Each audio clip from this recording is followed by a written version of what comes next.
इसमें जब कोई कामना विशेष हो तब कोई मुहूर्त विशेष की आवश्यकता होती है, नहीं तो सदा सेव्या श्रीमद्भागवती कथा यस्याः श्रवण मात्रेण हरिश्चित्तं समाश्रये। सदा सेव्या भगवान भागवत की कथा को सदैव सुनना चाहिए, सदैव सुनना चाहिए। जिसके श्रवण मात्र से परमात्मा हृदय में आसीन हो जाते हैं। कहते हैं तेने वाङ्मयी मूर्ति प्रत्यक्षः वर्तते हरे सेवनात् श्रवणात् पाठात् दर्शनात् पापनाशनी। ये मानव जीवन के किए हुए पाप कर्म को ऐसे नष्ट कर देती है। कैसे कि जैसे सेवनात् सुनने से, श्रवणात् सुनने से, इस पूजा करने से, पाठात पाठ करने से, दर्शन करने से किसी प्रकार से भी भगवान भागवत का सानिध्य मिल जाए, भगवान भागवत इसको जो है निश्चित रूप से व्यक्ति के हृदय में आसीन होकर के उसके संपूर्ण पापों को समाप्त कर देते हैं। और सप्ताह श्रवणं तेन सर्वेभ्योऽधिकं कृतं साधनानि तिरस्कृत्य कलौ धर्मो यमीयः। तो कलयुग में भगवान भागवत के सत्संग की समानता और किसी में नहीं है।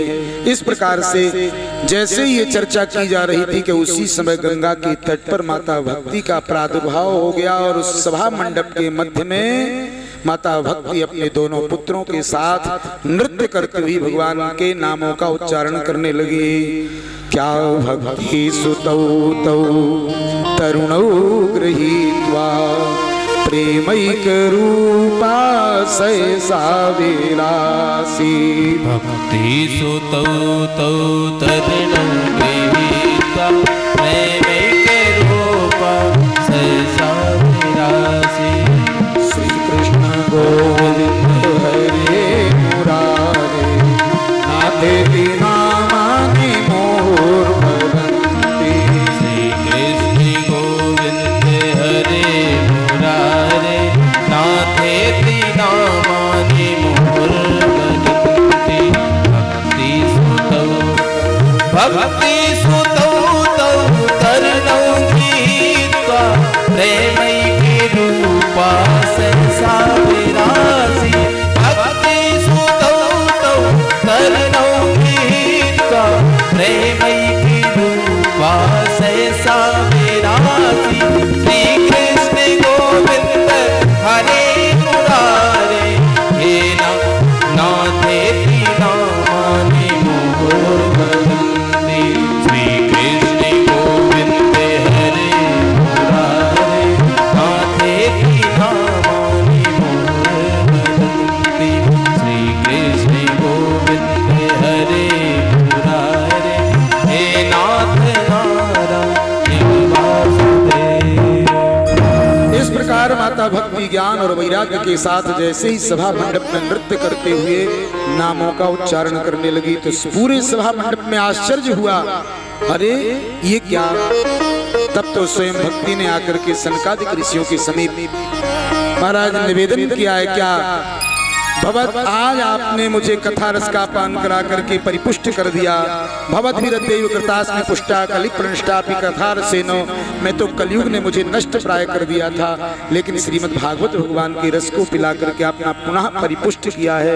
इसके लिए मैं आपसे निवेदन करती क्वाहम तु तिष्ठाम्यधुनम ब्रुवन्ति। मैं कहाँ बैठूं? आप कृपा करके मुझे कहिए। ब्रह्म्यायदम ताम गिरिमुचिरेते। जैसे ही ये निवेदन किया तो जो है सब के सब भगवत भक्त देख रहे हैं कि ये माता भक्ति है। भगवान जब भक्ति को ज्ञान वैराग्य के साथ उत्सुक उत्कंठित वहां देखे तो वैकुंठाधिपति परमात्मा भी प्रकट हो गए। बोलिए भगवत्सल भगवान की जय। और भगवान ने प्रकट होकर के देवी भक्ति को कहा कि हे भक्ति देवी, अब तुम संसार में रहने के लिए समय नहीं रह गया, इसलिए हमारे वैकुंठ में चलो और छाया मात्र से भक्तों के हृदय में वास करोगी। ऐसा भगवान ने कहा। ज्ञान और वैराग्य को भक्ति अपने साथ लेकर के जाने लगी।